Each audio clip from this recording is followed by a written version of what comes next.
안녕하세요. 여의도에서 미국 시장 읽어주는 남자 남궁재훈 주임과 함께하는 여미남 오늘 9월 21일 수요일 순서입니다.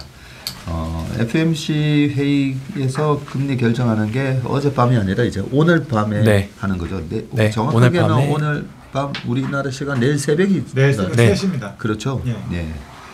자, 이 FMC 회의를 앞두고 지난 6월 달에도 6월 16일이 그때 이제 바닥을 치고 금리는 6월 14일 날 고점을 기록을 했었는데 75bp를 처음 인상을 했을 때 어제 미국 시장도 어제도 좀 빠지고 네, 그렇습니다.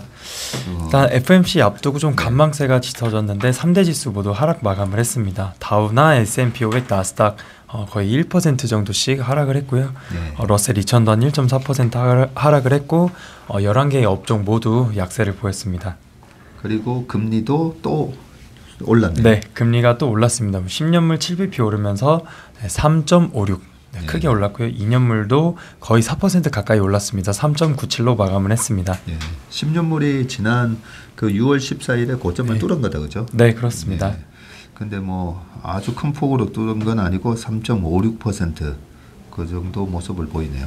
이 정도 오르면 또 원자재 가격도 빠지고 주가도 아까 빠졌다고 하셨는데 원자재 가격도 영향을 좀 받았겠어요, 보니까. 네, 어제 WTI는 한 1.6% 좀 빠졌습니다. 배럴당 한 84달러 선으로 마감을 했고요. 천연가스 조금 빠지면서 7.7달러에 서 마무리했습니다. 마감했습니다. 비트코인 가격도 좀 약세던데 어떻게 됐나요? 네, 비트코인은 한 2만 달러, 19,000 선에서 왔다 갔다 하다가 18,900달러 정도로 마감을 했습니다. 조금 빠졌습니다. 금리가 올라가면서 전체 자산 가격이 지금 다 영향을 받고요. 제가 조금 전에 신문 봅시다. 원외신박도 찍으면서 보니까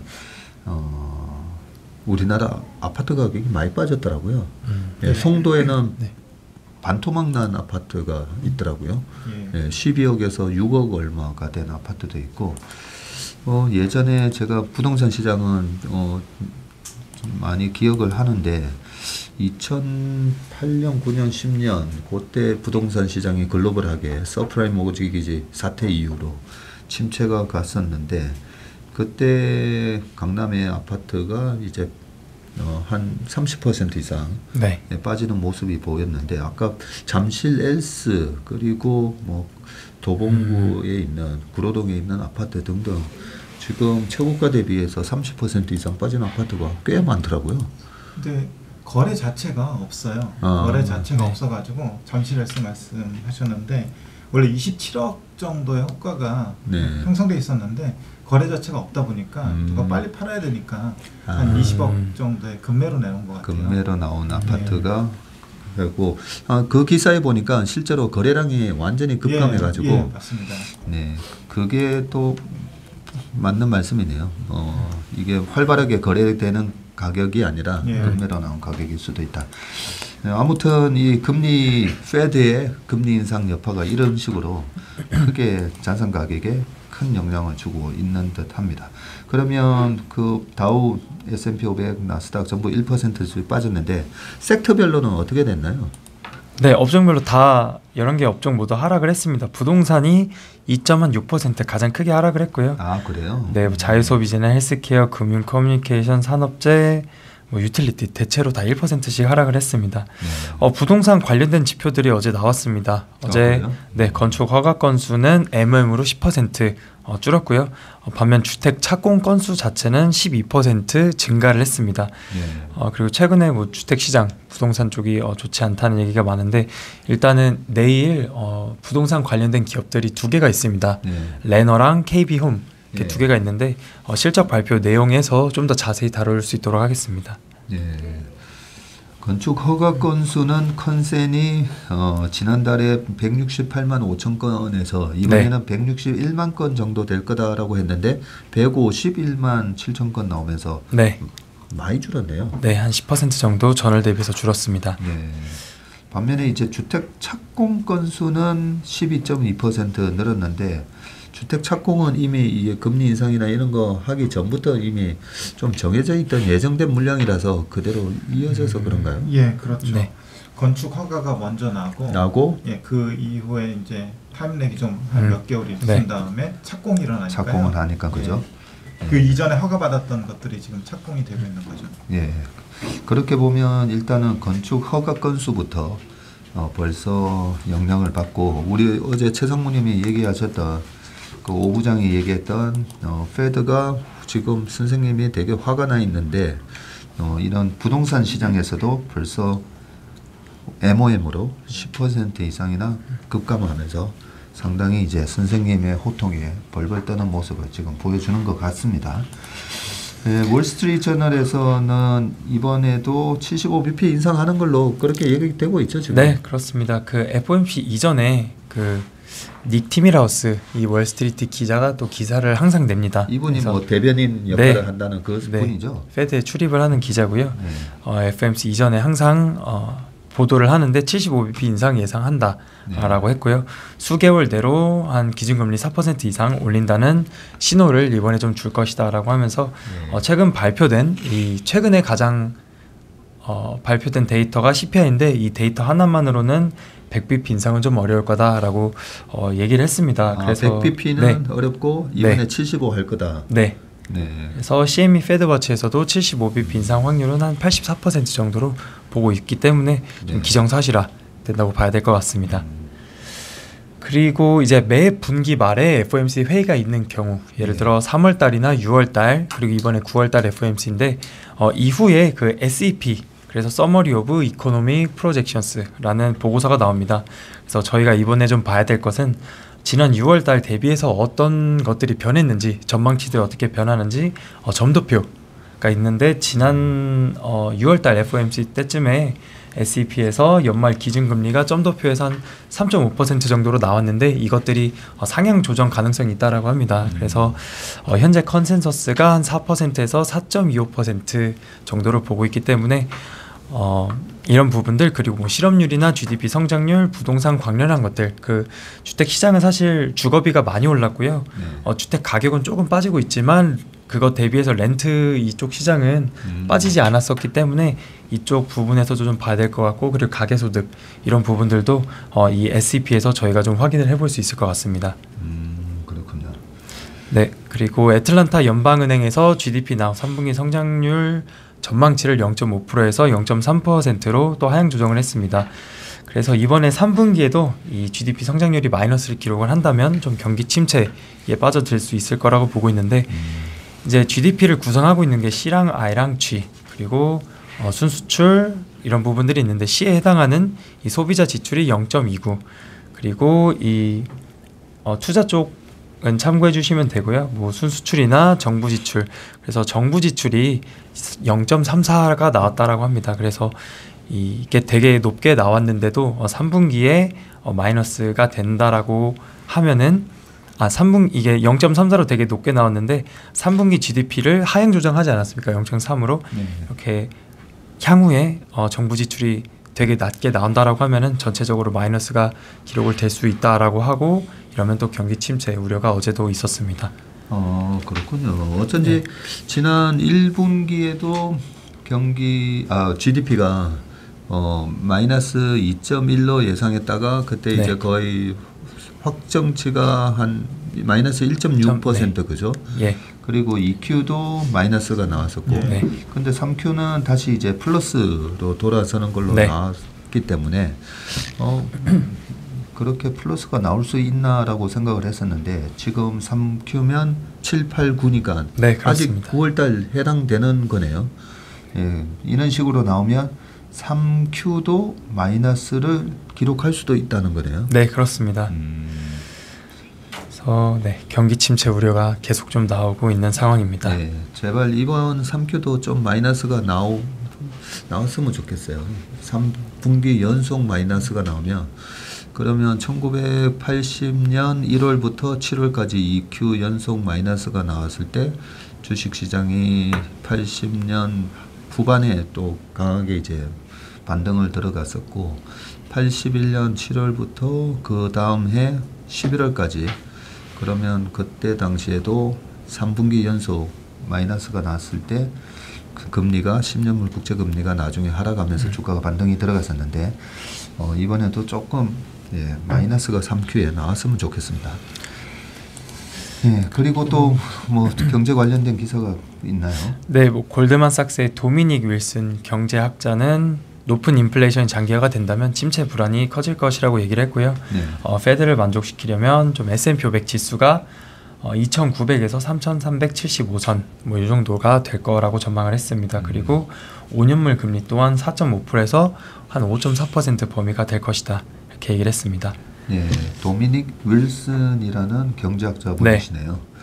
근데 페드가 주가가 빠지는 걸 이렇게 원하지는 않을 건데. 페드는 주가에 관심이 없다고 이미 얘기를 했었거든요. 그렇죠. 물가를 잡고 그런 부분에 오히려 더 집중하겠다는데 뭐 이번은 이렇게 또 얘기를 했습니다. 네. 그리고 말씀드렸던 것처럼 어제 천연가스나 유가 조금씩 다 하락을 했습니다. 그 사우디 아람코 이 CEO가 있는데요. 네. 아민이란 분인데 이 세계 에너지 총회에서 인터뷰를 했습니다. 그래서 러시아 우크라이나 전쟁이 당장 끝나더라도 에너지 위기는 지속될 건데 그동안 유가의 급등 원인은 그동안 투자가 너무 적었다. 그리고 특히 올해 원유나 가스에 대한 투자가 너무 늦고 적고 너무 단기적이었다. 좀 쇼텀이었다라고 얘기를 하고 있습니다. 그리고 유가를 좀 잡기 위해서 EU나 G7 등이 이제 가격 상한제 이런 부분들을 얘기를 하는데 가격 상한제는 이런 근본적인 원인을 해결할 수가 없다라는 내용의 인터뷰였습니다. 네, 아니 어떻게 보면 이분이 정확한 얘기를 하신 것 같은데요. 우리 최상무님이 그 리그 카운트라고 그죠? 네, 시추 공수를 계속 체크를 해주시는데 그 코로나 팬데믹이 있기 전에 그 시추 공수가 한 850개 전후였었거든요. 그런데 지금 이렇게 유가가 급등을 했는데 여전히 시추 공수가 600개가 안 되더라고요. 네. 저는 유가가 벌써 이만큼 올라왔으면 다시 최소한 팬데믹 이전으로 뭐 2011년, 12년, 13년, 14년 그때 당시에는 시추 공수가 뭐 1,300개, 1,400개까지 갔었는데 그 정도까지는 안 바래도 그래도 800개까지는 빠르게 올라오지 않을까 했는데 여전히 597개, 뭐 599개 이런 걸 보면서 왜 이렇게 더디지? 그죠? 유가가 올라간 거에 뭐 40불 정도가 셰일 가스의 BEP다 뭐 이런 얘기를 했었으면 뭐 70불, 80불, 90불 가면 빠르게 이제 이 시추 공수가 다시 회복이 돼서 빠르게 기름을 파내야 되는데 그러지 않은 부분에 제가 의아해했는데 이 사우디 아람코의 CEO께서 올해 원유나 가스에 대한 투자가 너무 늦고 적고 쇼텀적으로 단기적으로 대응하고 있다. 네. 이 원인을 정확하게 얘기를 해주신 것 같습니다. 스웨덴이 기준금리를 100bp 인상했습니다. 100bp면 이제 울트라 스텝 했어요 보니까. 어제 100bp 인상을 했고요. 0.75에서 1.75로 인상을 했습니다. 그래서 너무 기준이 낮았었네요. 네, 워낙 낮기도 했었습니다. 근데 물가가 너무 높고 금리를 더 인상할 수 있다라고 얘기를 하면서 올해 성장률 또한 2%로 0.6%포인트 하향 조정을 했습니다. 이 스웨덴 최근에 9월달 발표된 CPI가 9.8%였습니다. 근데 전월달에 8.5%여서 이쪽에서도 물가가 상당히 높은 수준으로 올라가고 있는 상황입니다. 그래서 이번 주에 뭐 영란은행이나 등의 국가들 다 통화정책 회의가 있어서 기준금리가 인상 예정이 되고 있습니다. 그래서 뭐 노르웨이나 필리핀 그리고 또 뭐 인도네시아, 이집트, 남아프리카 공화국 등의 국가들이 다 기준금리 인상을 예정되어 있는데 대체로 한 50bp에서 75bp 정도 예상을 하고 있습니다. 그래서 이렇게 단순으로 합산을 해봤을 때 글로벌하게 한 500bp 이렇게 기준금리 인상 되지 않을까 또 시장에서 보고 있습니다. 하긴 뭐 스웨덴뿐만 아니라 유럽 자체가 ECB가 워낙 이제 제로금리에서 오랫동안 머물고 있다가 최근에 이제 금리를 1.5% 전후로 이제 올렸었기 때문에 어떻게 보면 유럽 평균 정도 된다라고 보면 되겠네요. 1.75%. 네, 그렇습니다. 정도면. 그렇군요. 어제 모든 섹터가 그러면 다 빠졌는데 주요 기업들 주가는 어떻게 됐습니까? 일단 빅테크 쪽 보시면은 애플이 어제 1.57% 올랐습니다. 애플만 이렇게 올랐고요. 전무님께서 최근에 항상 말씀하시는 명품 기업들 그리고 또 시장의 상승세를 이끌어갈 수 있는 종목 애플이 어제 또 올랐습니다. 그리고 빅테크들 중에서 대체로 한 1% 정도씩 하락을 했다고 봐주시면 되겠습니다. 그래서 어제 그 밍치거 애널리스트 트위터 내용이 좀 있어서 정리를 했습니다. 그래서 최근에 애플 이 퍽스콘이 그 아이폰 그냥 기본 모델 14 생산 라인을 아이폰 14 프로 모델로 생산 라인을 전환시켜달라고 요구를 했다라고 합니다. 그래서 한 5가지 포인트를 잡았는데 생산 라인이 14 프로로 전환이 되면 올해 하반기 아이폰 전체 출하량의 한 60%에서 65%가 아이폰 14 모델이 될 거라고 합니다. 그래서 기존보다도 좀 상향이 될 거고 이 중에서 아이폰 14 프로 맥스 출하량이 30%에서 35%를 차지할 거라고 합니다. 아이폰 14 프로 맥스가 가장 비싼 모델이고요. 175만 원입니다. 휴대폰 하나에. 그리고 그것도 용량이 제일 낮은 건데 용량을 뭐 512기가 뭐 또는 1테라까지 올라가면 거의 200만 원을 넘어갑니다. 프로가 있고 프로 맥스가 있네요. 네, 그렇습니다. 그리고 아이폰 14는 그냥 아이폰 14는 한 125만 원, 14 플러스는 135만 원. 그래서 이렇게 되기 때문에 ASP 상승 효과가 있을 수 있고요. 그리고 기업으로서는 뭐 제일 좋은 거죠, 그죠? 네, 제일 좋습니다. 프리미엄급 제품이 더 팔리게 되면 방금 말씀하셨던 이제 평균 판매 단가, ASP가 올라가면서 이렇게 되면 OP 마진, 영업이익률도 좋아지잖아요, 그죠? 이익률도 좋아지고 올해 하반기 3, 4분기 또 실적이 상당히 좋아질 거라고도 전망을 하고 있습니다. 이에 따라서 또 프로맥스나 프로 모델은 워낙 하이엔드고 카메라가 워낙 좋은 걸로 유명한데 이에 따라서 또 밍치거가 수혜를 받을 수 있는 기업들 몇 개를 또 같이 코멘트를 해줬습니다. 뭐 소니나 라간, 뭐 알프스, 뭐 그리고 뭐 폭스콘, 호나이 등등 있었는데 국내 기업들 중에서는 LG노텍, LG노텍 같은 경우 이 후면 카메라를 담당을 하고 있고요. 또 삼성 디스플레이 같은 경우 이 프로 모델의 패널들 이렇게 담당을 하고 있기 때문에 이 두 개의 기업들 좀 관심 있게 보면 좋을 것 같습니다. 이런 뉴스 볼 때마다 드는 생각이 그 우리 세종대왕님의 용비어천가 기억나세요? 뿌리 깊은 나무는 바람에 안에 밀새. 그리고 실적 좋은 기업은 바람에 흔들리지 않는다. 그래서 지금 이렇게 금리 인상에 난린데 애플 주가가 단단하게 버티고 있는 부분이 결국은 실적이라는 부분이 한 번 더 생각을 하게 만듭니다. 그런데 어제 자동차 주가들이 다 좋았었는데 이 포드 주가가 물론 어제 시간에부터 빠지기는 했지만 마이너스 12.3% 빠졌네요. 네. 어제 아침에도 말씀드렸던 내용인데 공급망 관련 비용에서 $1빌리언 추가적으로 사용이 될 거다라는 내용이었고요. 그래서 어제 주가로는 11년 만에 최악의 하루를 보냈고 시가총액이 $7빌리언가 증발을 했다라고 합니다. 그리고 공급망 영향으로 한 4만 대에서 4.5만 대 트럭이나 SUV 생산 차질을 겪고 있는데 3분기 영업이익 예상치가 원래는 한 $3빌리언로 예상을 했습니다. 근데 하향 조정을 해서 1.4에서 1.7 거의 한 반토막으로 하향 조정이 되었습니다. 그렇군요. 그래서 어제 주가가 12.3% 이렇게 크게 하락을 했습니다.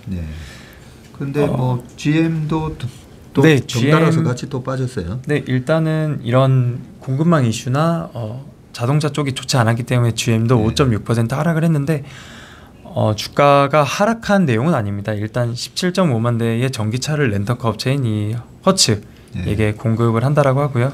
향후 5년 동안. 그리고 최근 테슬라는 또 허츠에게 한 10만 대, 그리고 이 폴스타라고 있습니다. 볼보 쪽 회사고요. 6.5만 대 같이 공급을 한다라고 하고 이제 허츠는 35년까지 모든 차를 전기차로 전환하겠다. 또 이런 내용이 있었습니다.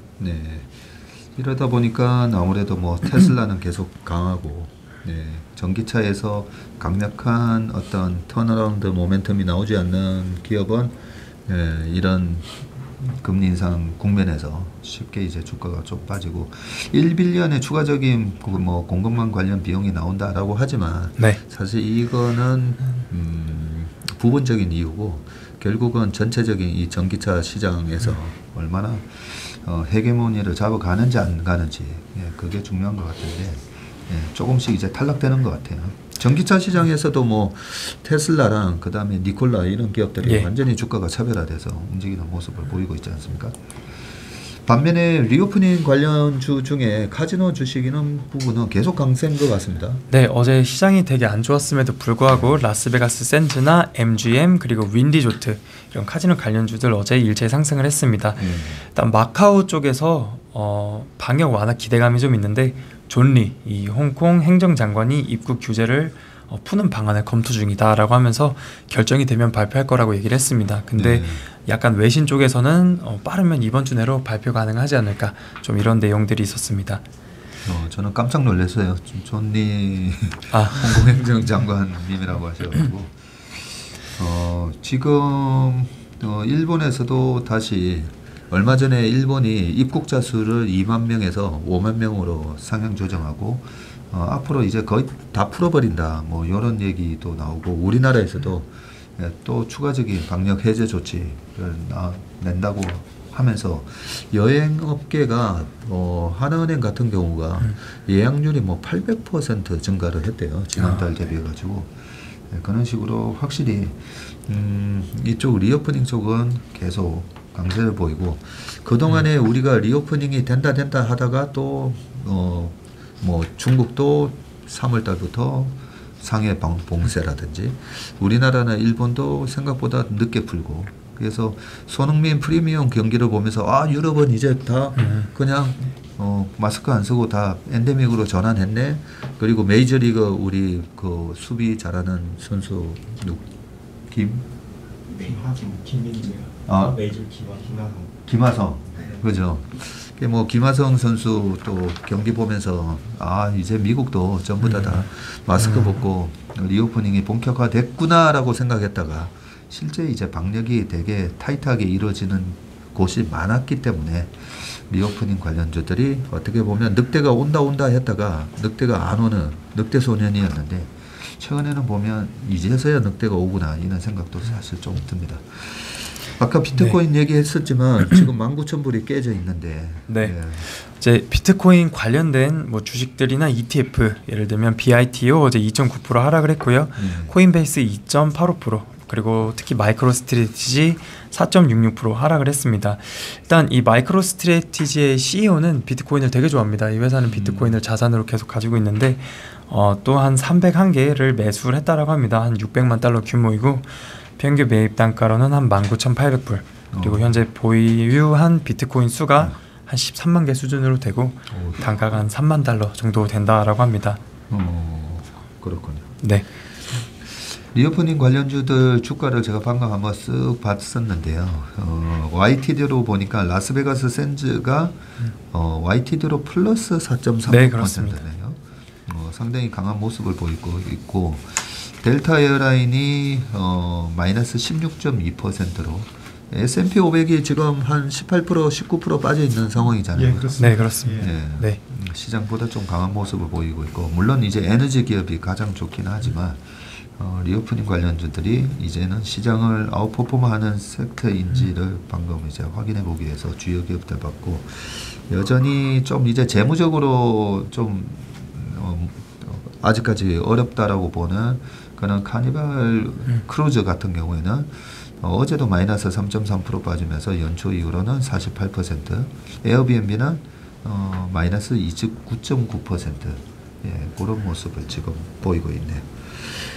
네, 오늘 미국 시장 관련된 부분은 다 얘기하셨어요? 네, 이상입니다. 예, 알겠습니다. 내일 아침에는 또 FMC 결과에 대해서 또 기사를 요약해서 준비해서 오시겠죠? 네. 알겠습니다. 오늘 여미남 9월 21일 순서는 여기까지입니다. 수고하셨습니다. 네, 감사합니다.